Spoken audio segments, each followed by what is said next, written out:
sold more than 28 million records worldwide.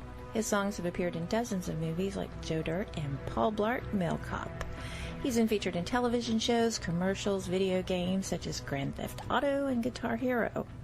His video Think I'm in Love aired on MTV featuring classic vampire movies. He's a singer-songwriter, a rock guitarist, who also plays the saxophone, harmonica, and piano. After signing with Columbia Records, he arrived on scene in 1977 with a double platinum album featuring Baby Hold On and 2 Tickets to Paradise. Since that time, he has achieved 12 top Billboard 100 songs. Please welcome the amazing Eddie Money for an exclusive on-air live interview, a special segment of the Tracy Crain and John Cain Show, broadcasting worldwide from 100,000 watt station to 159 countries on 88.3 FM Little Rock. Well, if I could walk on water, and if I could find some way to prove, if I could walk on water, would you believe in me? My love is so true. Today is a very special day. We are preparing for a live interview with Eddie Money. This is Tracy Crain. I am here with John Cain. And Good morning. Hi, John. How are you? And then, hey, this is Chili from the morning show, the Nevermind the Morning Show. Glad to be here. Thanks for letting me get a question or two in. wonderful. Eddie, are you with us? Yes, I am, Trace. How are you, baby doll? I'm doing great. How are you this morning? That's the sweetest little voice in rock and roll right here on 88.3. Oh. See, I just called to see what you were wearing, baby. I have on a red silky shirt. All right, huh? It is a pleasure to speak with you this morning. I know it's very early where you are, so I appreciate you getting up. We want to thank everybody for tuning in. We have a couple of questions for Eddie from our listening audience. I have one in particular from my Facebook. It's coming from a friend of mine. Her name is Kathy Skirlant. And Eddie, she wants to know what you do as far as like volunteer work. She wants to know what your favorite charity is. Well, I'll tell you, we do an awful lot of work for the Intrepid Fallen Hero Foundation. It's for these vets coming back with head trauma injuries from all over the world. And they have a facility in San Antonio, Texas, and another facility I'm excited to see that they just built in Maryland. And it's a charitable organization. It's really great. You know, we do what we can for the vets. Of course, I'm trying to get everybody to quit smoking, so I do everything for the American Cancer Foundation. But I think a lot of people in rock and roll, it's their job to give back to a lot of charitable events. And thank you so much for asking. I do, you know, when you think about these vets, they're over there, it's 114 degrees. They have a 70-pound pack on their back. And then they come back to the States, and I really feel like people should pay a lot more attention to them and put their hand out for them, you know?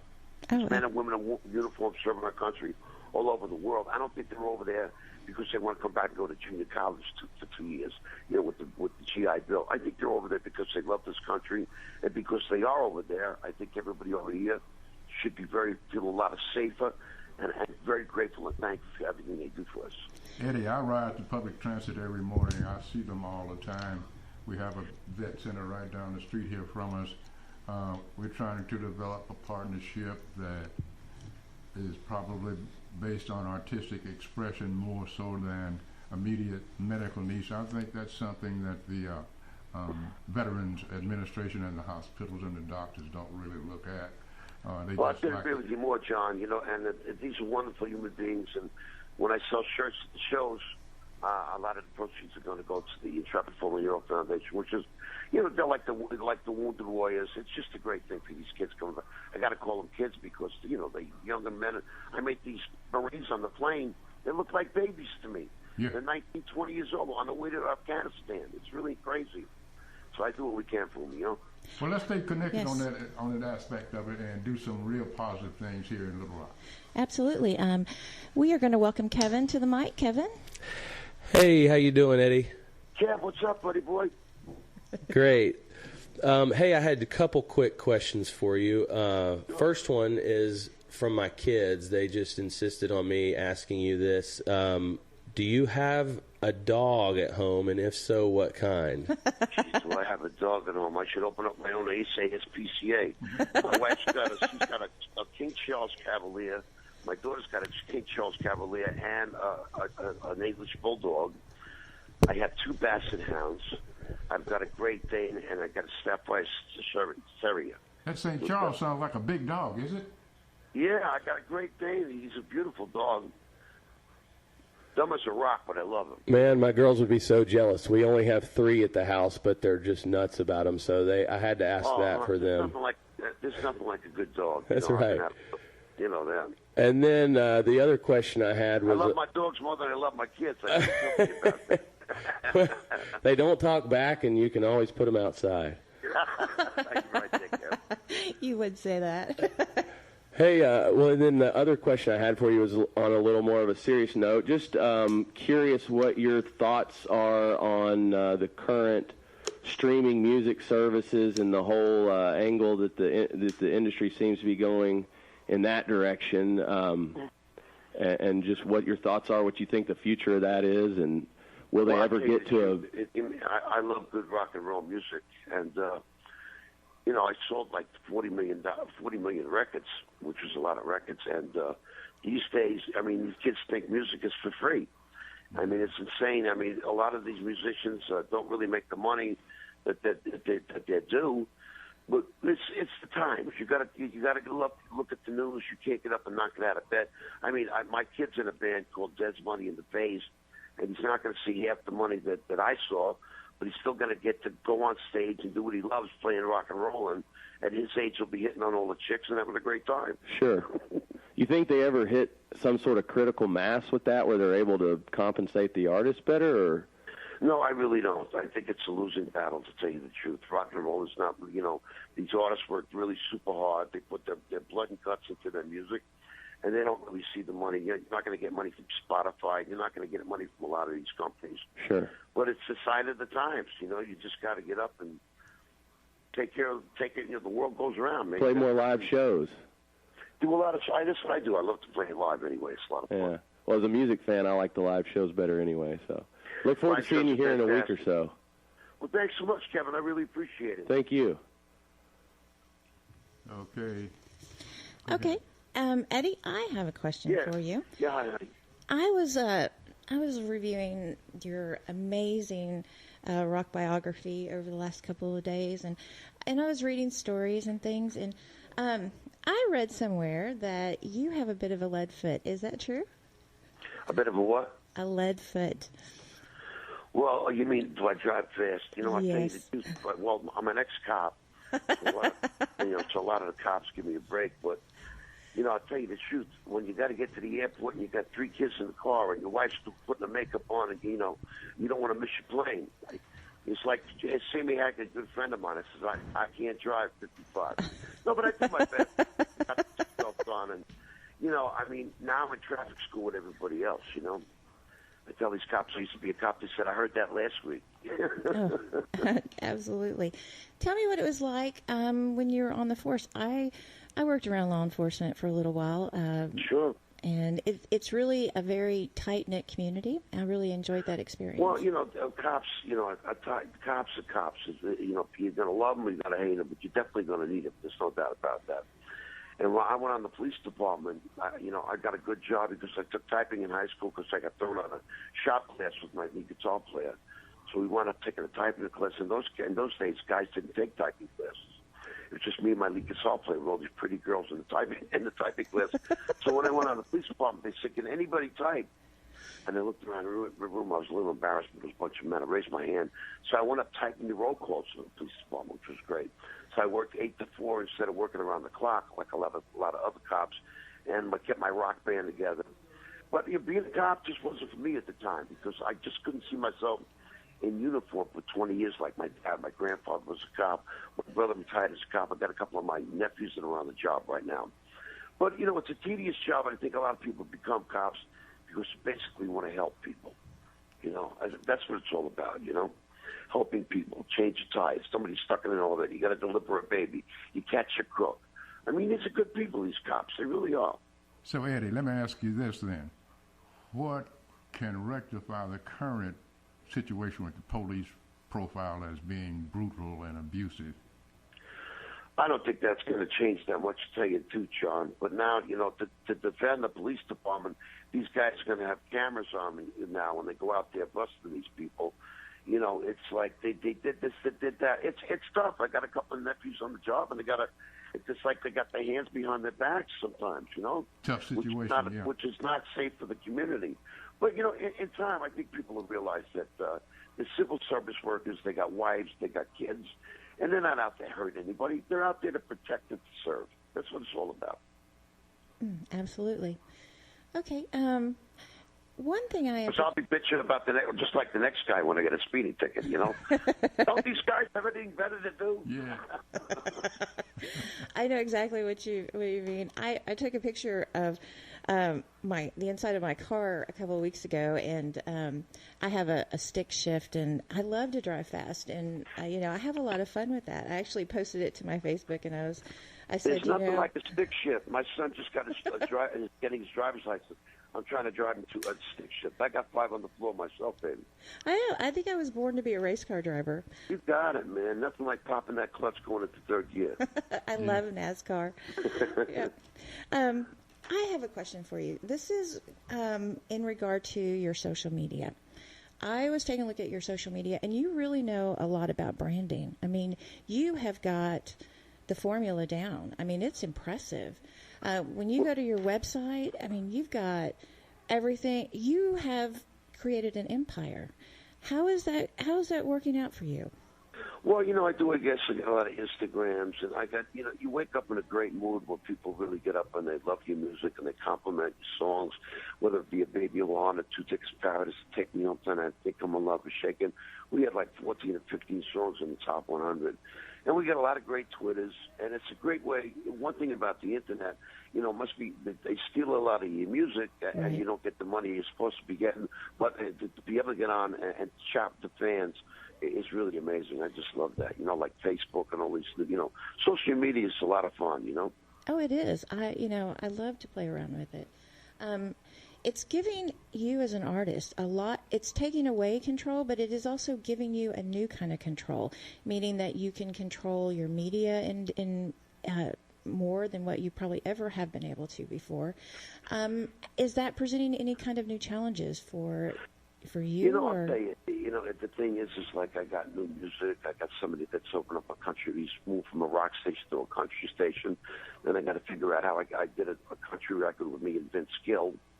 And some really great Nashville musicians, and I got to, then you got to learn how to get, there's a lot of things that you got to get down. It's not just like getting up and dialing your mother's house, Right. There's a lot of things you got to learn. WW this, WW that, streamline this, Twitter that, all the passwords, all the codes. It gets a little confusing.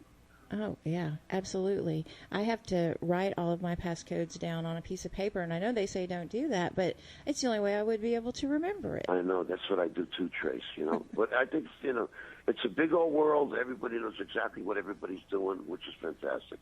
Hey, all that branding and stuff, Eddie, what's new from you in music? Well, I got a new record getting ready to come out. I figured, though, but once they buy your greatest hits, they don't care if you live or die. But I got a new record coming out, and I'll be supporting the Bets with a song called One More Soldier Coming Home. And I got some really great new songs, John. I mean, I got a song called Shake That Day. I got another song called Western. It's just a wonderful album. It took me Tom Petty put a record out. He hadn't put a record out in 10 years. He put a record out. It was like number one for 2 or 3 weeks, which is great. Tom's a great guy. So I figure when I put my record out, it's going to make an impact because it's got some great songs in it, and it's got a great live version of Lightfoot taken on it. Oh, it's amazing. Good. I'm anxious to hear this. Yeah, it sounds like you were really dedicated to your armed forces, and I love hearing that. I grew up in a military town, and right on. My father was in the military for more than 30 years. There you go. And so, military families do pay they make an incredible sacrifice. And so I think it's wonderful that, you're offering them some support and that you're there for them. We are definitely looking forward to that album, and we will be playing it here, that's for certain. My next question relates to, You're smoking. I know you mentioned that a little bit earlier. Right, right. I used to smoke myself, and I quit smoking about 4 years ago. I know, it's crazy, huh? It's tough. You know, they say stopping smoking is more difficult than stopping heroin. They say it's one of the most difficult things to do, and it really was very, very challenging. And there is a long recovery process when you quit smoking. Was it difficult for you, and did you go through that long recovery process? You know, it really is difficult for me because, you know, if you look at any of my album covers, it's me smoking a cigarette. It's really not a great habit. And I started when I was 13 years old for peer pressure when you went into high school. You know, it's Right. like, it's a dumb habit. It kills a lot of fantastic people. And quitting was tough. But, you know, but the thing is once you got quit before, or when you quit before and you go back and you have 1 or 2 cigarettes, man, that devil brings you right back into your lungs. I mean, it's quit, you know, but now I quit about 6 months ago, and I just can't, I just can't go back there anymore. It's like I quit drinking too. You got to turn the page, you know. Sometime or other you have to. I started at You got to turn that. Yeah, and just You got to give up turn that smoking. freaking page. But I mean, I'd love to get up right now and have a good Irish coffee and a couple of Winstons, you know that. But those days are over, you know. Yep. Besides that, my wife would kill me, you know that. Yes. Was there a particular process that you used for stopping smoking? You know what? I didn't go with the chance sex. I didn't do anything. I just went cold turkey. Really? I just said, that's it. I got to quit. This is the last day, you know. I don't want to die of emphysema or something like that, you know. That's And right. plus, I'm a singer. I'm a stupid. I was such a jerk to smoke all those years anyway. So my voice, you know, when you get to be about, when you get in your mid-60s, if you quit smoking, you get a little more range back, you know, which is great. That's right. That's right. You do. I mean, I still got to hit those high notes, Kathy. You know what it's all about. Yes, yes, absolutely. And you mentioned being Catholic, so I understand you're Irish Catholic. Yes, I am. Was that something that you're from your family? Yeah, you know, my dad was a Catholic. I went to Catholic parochial school, and, you know, Catholic people, they're born guilty. Yes, But my yeah, mother's Catholic. I try to get my, you know, try to get to church, and you know, trying to get the kids to go to church. These kids today, you know, you got to crack the whip to get them in the car. But my wife and I, we go to services every Sunday. You know. Oh, I love hearing that. I bet the people at your church are just, you know, I bet that really helps increase enrollment. Well, you know, we keep I it would low go key. just to see you. We keep it low key, and everybody's really there to, you know, to thank God. I mean, they don't make a big deal out about me, and maybe once a year I'll get up on stage, and you know, I did the last thing I did a benefit for my church. It was me and Ed the winner, and we did something over the holidays to raise some money for the poor, That's great. I love and that was a lot of fun. You know that. Yeah, always is. What It'll did you- make you really feel good. Yeah, what did you think about the Pope coming into town?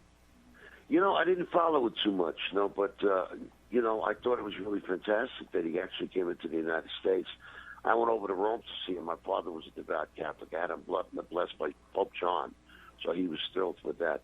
But, you know, I think all denominations, you know, people serving God is just a wonderful thing, you know. Absolutely. I was reading an article, and you were talking about friends in the music business who had passed or were passing. You know, we read so many times, especially, you know, you have people who die at a very young age in the industry because it can be such a demanding, crazy Yes, type of environment. it's hard on people, you know. We just lost Jimmy Jameson a couple of, you know, that was the lead singer of Survivor. We were very good friends, you know. Right. And But then, you think about people like Janis Joplin or Jimi Hendrix or all these great musicians that unfortunately were stupid enough to take their own life. But you know, you do lose people in the music business. I got a good buddy of mine right now, my bass player. He was a bass player for me, and he's worked with some really wonderful people. And he's fighting cancer of the throat right now. But he's got a great attitude. You know, when you get to be a little older, it's all in God's hands. But, you know, knocking down those ciggies is a bad thing. It really is, you know. Yeah. okay. So, Eddie, And I'd love to have one right now. What am I going to do? I think what you ought to think about, really, man, you with your conscious impact on the music world, ought to sit down and start writing about what you didn't experience. Yeah, I could write the Bible on that, buddy. Oh, absolutely. Okay. Eddie, is there anything in particular that you would like to share with the listening audience while we have a Well, I moment? know the Little Rock State Fair. We got a lot of my buddies were coming. I knew I was doing 88.3 this morning. And when I said to Kathy and to John also, and to Jeff, you guys got a great station. And I think the show is going to, you get down there to see me in Little Rock. I mean, it's going to be a fantastic show. We got a lot of great friends in Arkansas. Some of the relatives I know of some of the guys in the band are coming to the show. It's going to be an exciting show. And I thought, Kathy, you and I could give away a couple of tickets, a couple of sets of tickets with backstage passes. Come back and meet the Money Man. Awesome. Oh, awesome. Yes, absolutely. That'd be a lot of fun. It's going to be a great show, you know. And my son Julian's on drums, and he's a good little drummer. He's fantastic. Okay. If I get him on stage on time, that's just it. You know how these kids are. Family thing, huh? Oh, my God, John, it drives you crazy. Trying to get him in the car, trying to get him on stage, knocking on the hotel doors, you know. They're not like us. They're kids. What are you going to do? Yeah. They drive you crazy. I can dig it. Absolutely.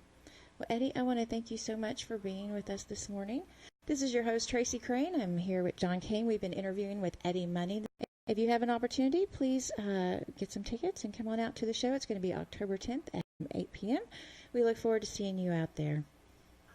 Thank you so much. Johnny Boy, rock and roll. All right. Well, if I could walk on water, and if I